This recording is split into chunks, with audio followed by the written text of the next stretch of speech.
नमस्कार दोस्तों, आज हम रीजनिंग के प्रैक्टिस सेट 1 को कवर करने वाले हैं, जिसमें रीजनिंग के 10 अलग अलग प्रकार के प्रश्नों को कवर करेंगे। अगर आप एसएससी, रेलवे या किसी भी एग्जाम की तैयारी कर रहे हैं तो ये प्रैक्टिस सेट आपके लिए काफी इम्पोर्टेंट होने वाला है, क्योंकि इस प्रैक्टिस सेट में जो प्रश्न दिए गए हैं इन्हीं तरह के सेम प्रश्न आपके परीक्षा में पूछे जाएंगे। यदि आप इस वीडियो में नए भी हैं तो कोई बात नहीं, आपको हम यहाँ पे शॉर्टकट तरीके से प्रश्न को सॉल्व करना सिखा दूंगी 2 सेकंड में। तो चलिए दोस्तों, बिना समय गवाए प्रैक्टिस सेट 1 को कवर करते हैं और अपने तैयारी को मजबूती बनाते हैं। क्वेश्चन नंबर 1 कह रहा है कि असंगत शब्द को पहचान करें। Option A giraffe, option B घोड़ा, ऑप्शन सी ऊंट, ऑप्शन डी बैल। ये एक क्वेश्चन कह रहा है कि ये जो 4 ऑप्शन है, इस 4 ऑप्शन में से एक ऑप्शन वैसा है जो इन तीनों ऑप्शन से अलग है, उसी को हमको पहचान करना है। अगर आप एक बार ध्यान से देखो तो आप पता चलेगा कि ऊंट, बैल और घोड़ा को हम लोग पालते हैं, लेकिन जिराफ को हम लोग नहीं पालते हैं, जो इन तीनों ऑप्शन से अलग है। यही कारण है कि ऑप्शन ए यानी जिराफ इस प्रश्न का सही उत्तर होगा। चलिए दोस्तों, अब हम क्वेश्चन नंबर 2 की तरफ बढ़ते हैं। क्वेश्चन नंबर 2 कह रहा है यदि लव को कूट भाषा में 27 लिखा जाए तो कम को कैसे लिखा जाएगा। अगर ये कोडिंग डिकोडिंग का क्वेश्चन है और इस क्वेश्चन को सॉल्व करने से पहले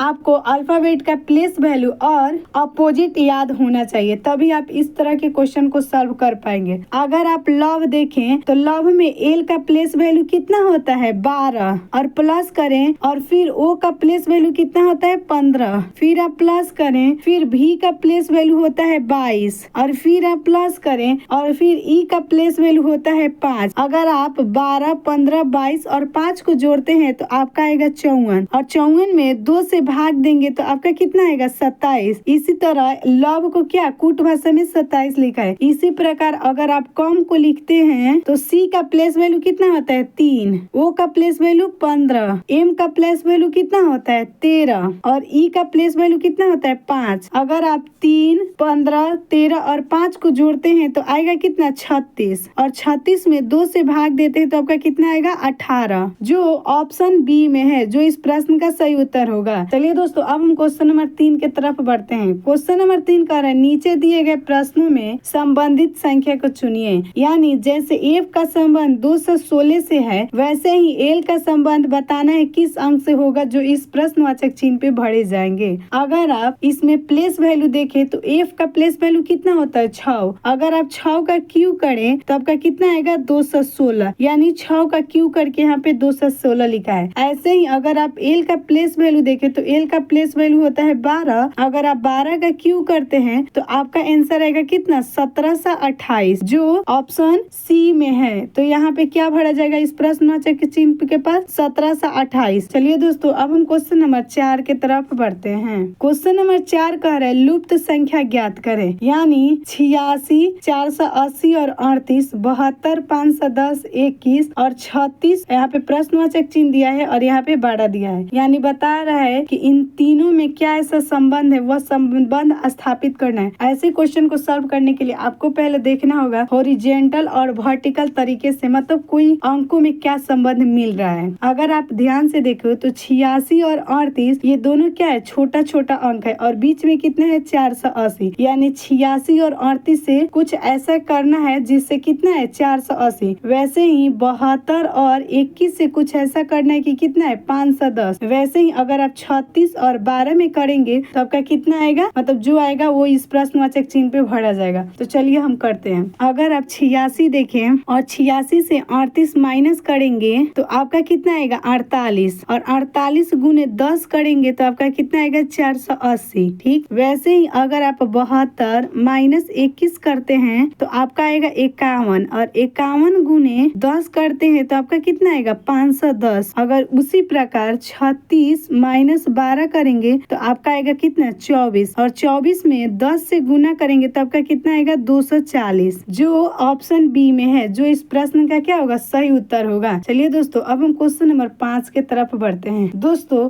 आप किसी भी प्रश्न को एक बार खुद से सॉल्व करें वीडियो को पॉज करके। चलिए अब हम क्वेश्चन नंबर 5 की तरफ बढ़ते हैं। क्वेश्चन नंबर 5 कह रहा है नीचे दिए गए शब्दों का सही बेन आरेख बताएं। यानी पुरुष, महिला और मनुष्य में संबंध को स्थापित करना है। बेन आरेख का क्वेश्चन बनाने के लिए सबसे पहले आपको देखना होगा कि ये जो पुरुष, महिला महिला और मनुष्य दिया है, इन तीनों में क्या संबंध है। अगर आप देखें तो मनुष्य एक क्या आता है, मनुष्य एक मतलब मनुष्य, पहले मनुष्य बना दीजिए, ठीक। और मनुष्य में ही क्या आता है, महिला और पुरुष, तो ये क्या होगा, बीच में आएगा महिला और पुरुष, यानी ऑप्शन बी इस प्रश्न का क्या होगा, सही उत्तर होगा। चलिए दोस्तों, अब हम क्वेश्चन नंबर 6 की तरफ बढ़ते हैं। क्वेश्चन नंबर 6 कह रहा है नीचे दिए गए प्रश्न में संबंधित संख्या को चुनिए, यानी जिससे प्रकार 85 का संबंध 105 से है, उसी प्रकार 89 का संबंध किस संख्या से होगा जो इस प्रश्नवाचक चिन्ह पे भरा जाएगा। आप इस प्रश्न को खुद से एक बार सॉल्व करने की कोशिश जरूर कीजिएगा।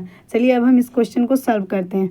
अगर आप 10 का स्क्वायर करेंगे और माइनस में 5 करेंगे तो आपका कितना आएगा, 95। उसी प्रकार अगर आप 10 में स्क्वायर करेंगे, ठीक, और प्लस में 5 करेंगे तो आपका कितना आएगा, ये 100 और 5 जोड़ दिया जाएगा तो 105। तो 95 से इसी प्रकार 105 संबंधित है। वैसे ही अगर आप 10 का स्क्वायर करेंगे और माइनस में 11 करेंगे तो 100 में से 11 घटाएंगे तो कितना आएगा, 89। उसी प्रकार अगर आप 10 का स्क्वायर करेंगे और प्लस में 11 करेंगे तो ये कितना आएगा, 100, और 100 में 11 जोड़ेंगे तो कितना आएगा, 111, जो कहाँ है, यहाँ ऑप्शन सी में है। 111 इस प्रश्नवाचक चिन्ह पे भरा जाएगा, यानी ऑप्शन सी इस प्रश्न का सही उत्तर होगा। चलिए दोस्तों, अब हम क्वेश्चन नंबर 7 की तरफ बढ़ते हैं। क्वेश्चन नंबर 7 कह रहा है नीचे दिए गए श्रृंखला को पूरा करें, यानी 2, 3, 8, 27 और यहाँ पे प्रश्नवाचक चिन्ह है, यानी इन चारों में क्या संबंध है, उसके बाद इस प्रश्नवाचक चिन्ह पे उसी प्रकार एक संबंध स्थापित करना है। अगर आप 2 गुणे 1 और प्लस में 1 करते हैं तो आपका कितना आएगा, 3। वैसे ही अगर आप यहाँ पे 1 लिखे तो अब आपको कितना, 2 से गुना करना है, यानी 3 गुणे इस अंक को लाइए 2 और प्लस में 2 करिए तो कितना आएगा, 3 दूनी 6 और 6 2 8, जो यहाँ पे लिखा है। फिर ऐसे ही ये 3 की जगह क्या लाइए, 8 गुने यहाँ पे 2 की जगह क्या कीजिए, 3 कीजिए और प्लस में 3 कीजिए तो 8 3 के 24 और 3 कितना आएगा, 27 हो जाएगा। ऐसे ही आप 27 गुने यहाँ पे 1 2 3 आ रहा है तो अब क्या आएगा, 4 और प्लस में कितना, 4। अगर 27 में अगर आप 4 से गुना करते हैं तो आपका आएगा 108 और 108 प्लस आप 4 करते हैं तो आपका कितना आएगा, 112, जो ऑप्शन सी में है, जो इस प्रश्न का सही उत्तर होगा। चलिए दोस्तों, अब हम क्वेश्चन नंबर 8 की तरफ बढ़ते हैं। क्वेश्चन नंबर 8 का नीचे दिए गए अक्षर श्रृंखला को पूरा करें, यानी बी, डी, एच, एन, प्रश्नवाचक चिन्ह है, यानी इस प्रश्नवाचक चिन्ह पे क्या आएगा, जो भरा जाएगा, ठीक। अगर आप बी और डी में देखें तो बी का प्लेस वैल्यू 2 होता है और डी का प्लेस वैल्यू 4 होता है, यानी प्लस क्या किया गया है, 2 किया गया है, ठीक। और वैसे ही अगर आप डी और एच में देखें तो डी का प्लेस वैल्यू 4 होता है और एच का प्लेस वैल्यू 8 होता है, यानी प्लस यहाँ पे कितना किया गया है, 4। वैसे ही अगर आप एच और एन में देखें तो एच का प्लेस वैल्यू 8 होता है और एन का प्लेस वैल्यू 14 होता है, यानी 8 और 14, यानी प्लस कितना किया गया है, 6। तो यहाँ पे प्लस किया गया है 2, मतलब 2 और 4 में, फिर प्लस कितना किया गया है, 2, फिर अब कितना प्लस करेंगे, 8। तो एन का जो प्लेस वैल्यू होता है वह होता है तो आपका कितना, 14, और 14 में अगर आप 8 जोड़ेंगे तो आएगा कितना, 22, और 22 पे किसका प्लेस वैल्यू होता है, जो भी होता है उसका प्लेस वैल्यू कितना होता है, 22, यानी भी ऑप्शन सी में है, जो इस प्रश्न का सही उत्तर है। चलिए दोस्तों, अब हम क्वेश्चन नंबर 9 की तरफ बढ़ते हैं। क्वेश्चन नंबर 9 कह रहा है सी बी की पत्नी है, ई सी का बेटा है,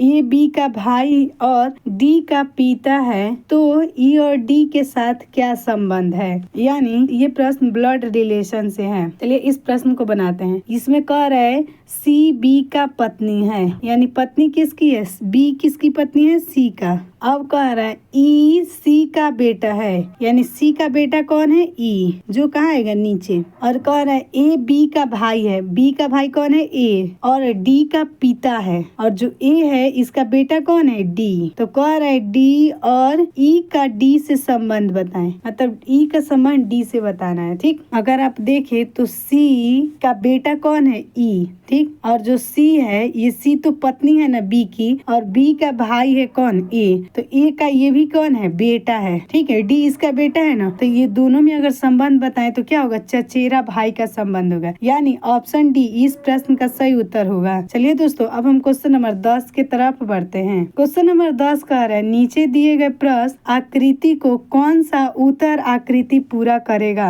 option A, option B, option C या ऑप्शन डी। अगर आप इसको देखें तो इससे आपको पता चलेगा कि ये जो ऐसे बनाए गए, ठीक, लेकिन इसको यहाँ पे क्या कर दिया है, उलट दिया गया है, इसको भी उलट दिया गया, और ये जो बिंदु है ये बिंदु कहाँ चला गया, ऊपर, और ये वाला त्रिभुज है जो नीचे आ गया है। वैसे ही अगर इसमें अगर आप देखें तो इसमें क्या कर, इसको उल्टेगा, तो ये उल्टेगा तो ये तो हो सकता है, लेकिन ये नहीं होगा, ये भी ऑप्शन नहीं होगा, ठीक। तो ये दोनों में अब देखते हैं किसमें कौन सा अंतर है। अगर इसमें देखें तो ये नीचे है तो ये ऊपर जाना चाहिए, लेकिन इसमें क्या है, नीचे है, तो ये भी इसका ऑप्शन नहीं होगा, यानी ऑप्शन डी इस प्रश्न का सही उत्तर होगा। दोस्तों, अगर आप मेरे वीडियो को अभी तक देख रहे हैं तो वीडियो को एक लाइक करके, चैनल को सब्सक्राइब करके, और कमेंट में जरूर बताएं कि ये प्रैक्टिस सेट 1 के 10 क्वेश्चन में से आप कितने क्वेश्चन को सही कर पा रहे हैं। तब तक के लिए बाय बाय।